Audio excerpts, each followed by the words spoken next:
My name is Moustafa, and I was born and raised in the beautiful city of Damascus. The best way I can think of describing Damascus is that it smells like jasmine, the jasmine that grows all over its ancient walls. It is one of the most beautiful places that I've ever visited, and it has some of the kindest people that I've ever met in my life. When I was 13 years old, it was about a couple of years after me and my family had immigrated to the United States. We were in Damascus for a visit, and I was riding with my favorite uncle through the city, and I remember passing by an intelligence security branch, one of many that peppered Damascus and every other city in Syria. I remember making a joke to my uncle saying, "Do you think these guys are armed enough?" And I was referring to the fact that for a country at peace, the soldiers outside of these intelligence branches were armed to the brim with automatic weapons and seemed to stare with disgust at every civilian that passed in front of them. My uncle quickly put up the window and drove away as fast as he could. And after we pulled over in an alley, he proceeded to remind me that this is not America. He told me never, ever criticize or even joke about security officers or anyone associated with the government. And then I remembered what it meant to be a Syrian citizen. It meant that you lived in fear of your government.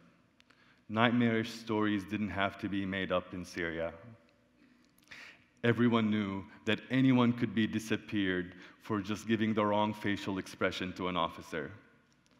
And it also reminded me of growing up in Syria, when even in our own homes, if we were to joke about living under the ruling regime, we would have to whisper. In the United States, we don't have to whisper. We can move around freely without fear. And I loved the opportunities that opened up for me when we moved here. I was able to study whatever I wanted, not what the state allowed. I was able to work in the United States Congress without having to have some sort of connection to a senior government official.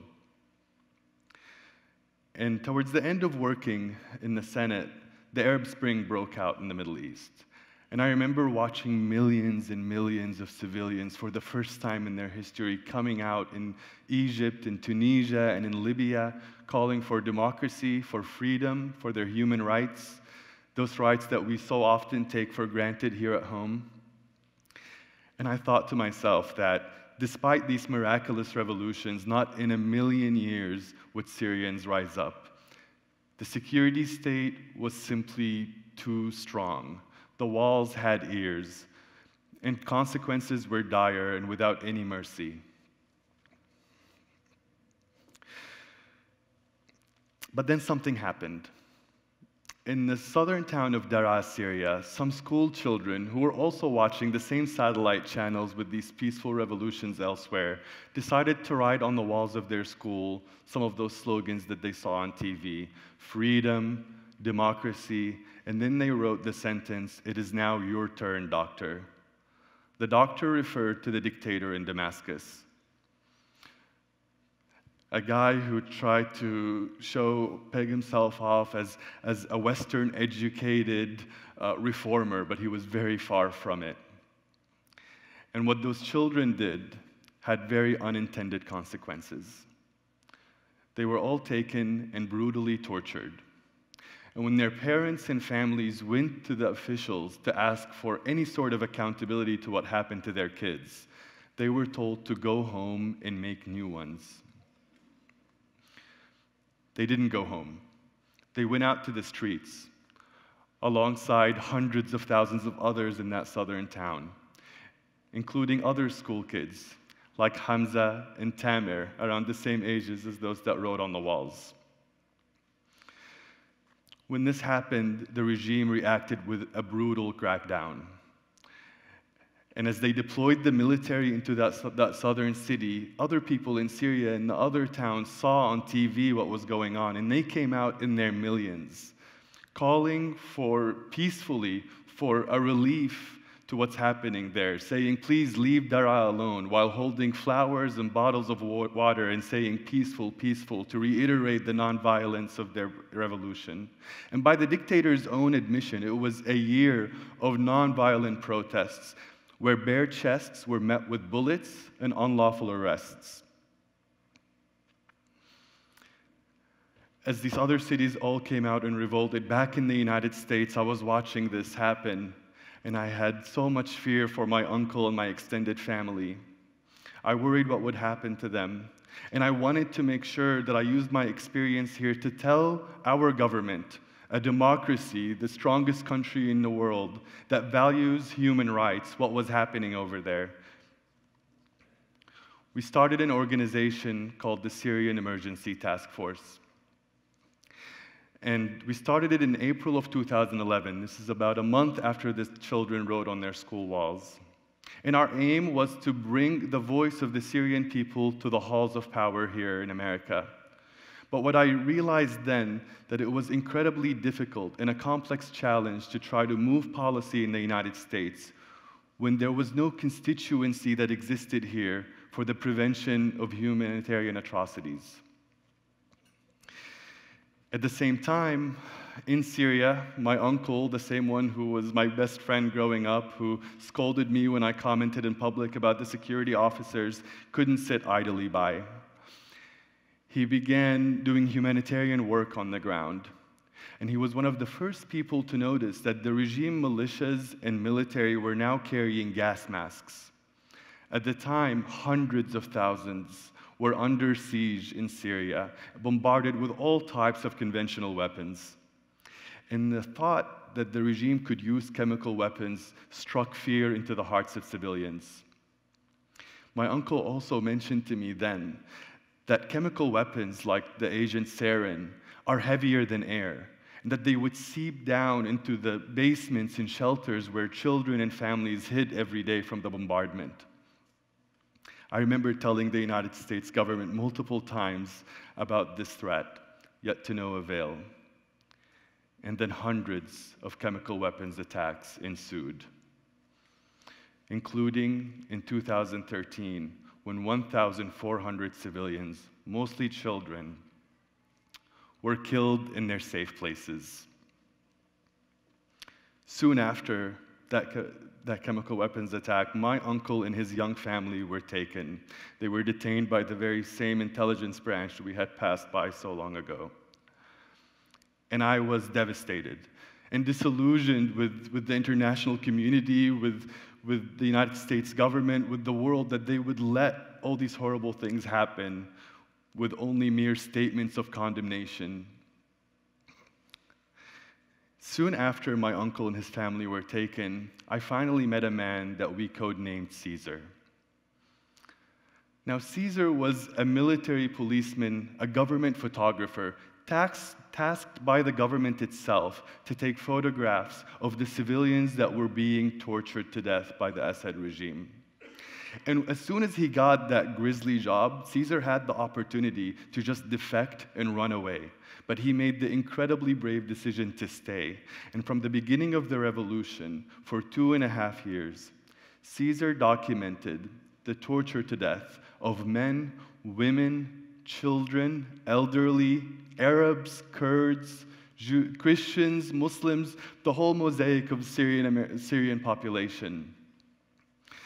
When we first received those photos, I would tell myself, your uncle isn't the only one. There are so many other uncles and families that are going through the same thing.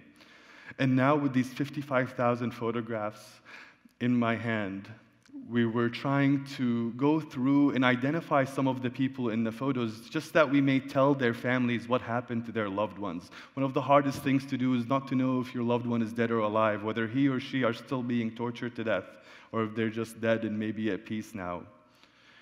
We saw individuals like this young lady. Her name is Rehab. She's a civil engineering student. Her only crime was aiding internally displaced people by giving them medicine. I got a chance to meet with her cellmate, who told me about how during her time in jail, Rehab would sit down and would use her education and design how she would rebuild neighborhoods and buildings destroyed by the airstrikes. We saw people like this elderly gentleman, a farmer, whose only crime is that he lived in the wrong neighborhood in Syria. And then I saw the pictures of Hamza and Tamir, These two kids that became symbols of the Syrian revolution, that called for freedom and democracy and were brutally tortured to death. And I couldn't share their pictures from the Caesar file because they're just too hard to see. So we put their pictures back up when they were still alive.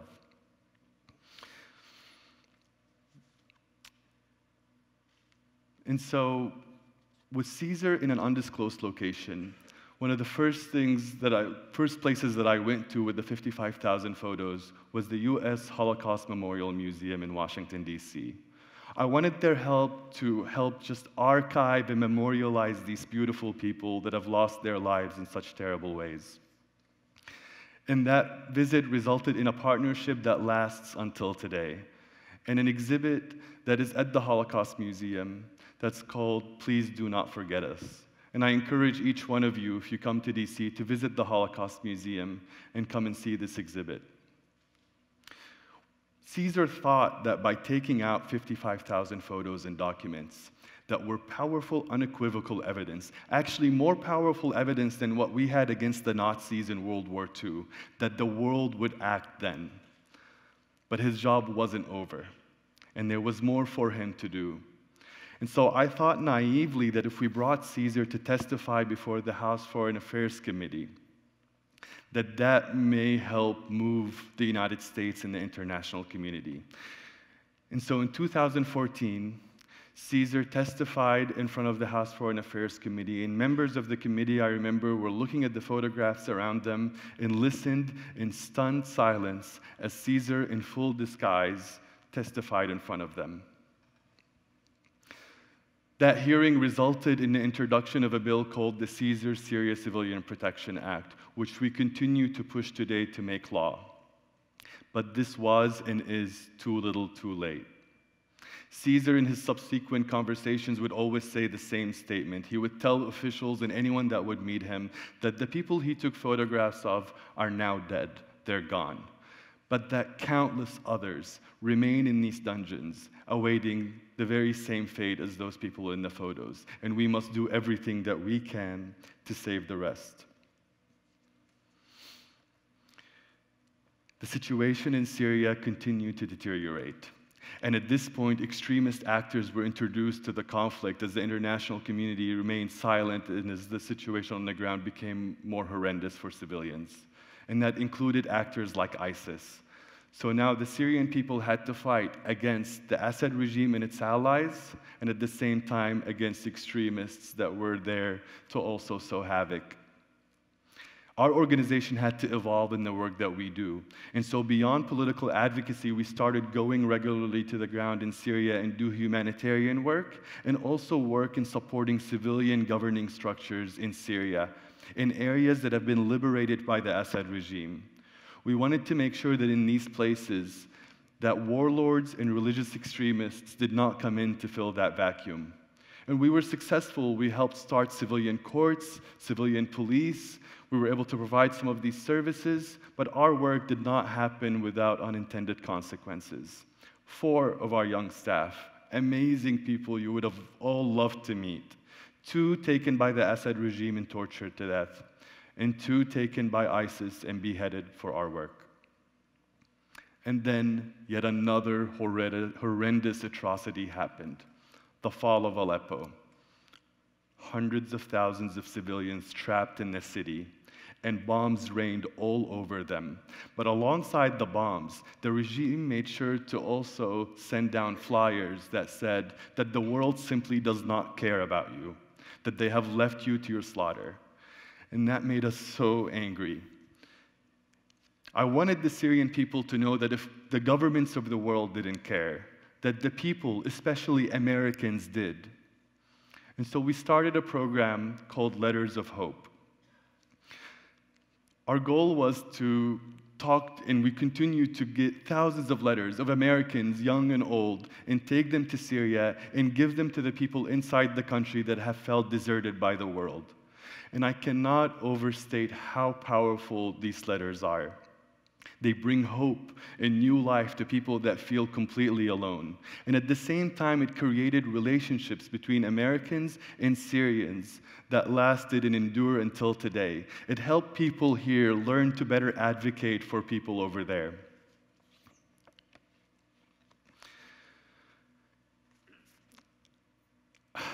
It was really difficult for me to find time to prepare for this talk because I've been dealing with the escalating atrocities in Syria. And I know that I'm not giving any of these stories justice. But I wanted you to know what's happening there. Syria is on the verge of even greater atrocities as we sit here today. In Idlib province, for example, where we have a school for orphans, a women's center, a theater troupe, and bakeries, it is currently under a horrendous military offensive led by the Assad regime, Russia, and Iran. These civilians are being targeted, displaced, and killed. And in the last week alone, dozens have died, and hundreds of thousands have become displaced. In the south in Syria, there are tens of thousands of people who were escaping ISIS and the regime and camped out next to an American base out of fear of being captured by Assad and his people. And in the prisons of the regime, my uncle, alongside the uncles and aunts and mothers and fathers and teachers and family members, in the tens of thousands, remain in these dungeons, waiting to be rescued. I really wanted to make sure that I brought at least some of their stories to you all, because if ordinary people like Caesar, my uncle, those kids could do such extraordinary things in Syria, it means that ordinary people here as well can make a difference. You can write a letter of hope. You can call your representatives. You can raise the alarm on your social media or in your social circles. Too often we say, never again. But we always say it after the last atrocity, after the last never again moment. And the reason that it's important for all of us to learn and know what's happening in Syria is because I'd like to think that if we all lived during World War II, for example, that we would have done anything in our power to cut the railroad lines that took millions of Jews to concentration camps and gas chambers. If we knew about the machetes that were being shipped to Kigali so that 800,000 people would be slaughtered in a matter of 3 months, we would have done anything in our power, I'd like to think, to stop these machetes from arriving in Rwanda. Well, today we know that 500,000 people have been slaughtered in Syria. The United Nations has stopped counting. 14 million, over half the population, have been displaced both internally and externally. Tens of thousands, including my uncle, are dead or dying in jails waiting for the same fate that has faced the others that we see in the Caesar photos on display today at the Holocaust Museum and our exhibits everywhere that we take them. In Idlib province, 3 million people, 1 million of them kids, literally today being targeted. Hospitals are being targeted. Schools are literally not collateral bombardment. They're being targeted. And the aim of the government and its allies is to detain, kill, or displace all of them.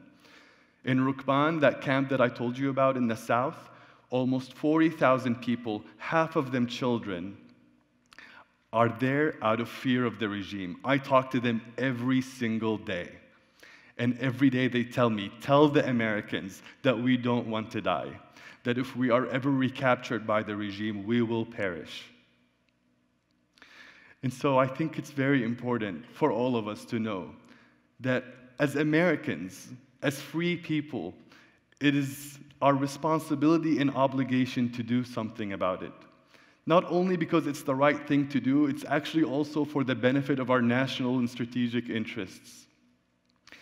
I really hope that each one of us can, beyond just saying never again, do everything that we can to help create a constituency in the United States for the prevention of atrocities in Syria and anywhere else in the world. We must move our fellow Americans to do all that is in our power to advocate that our government put an end to the killing. Thank you all so much.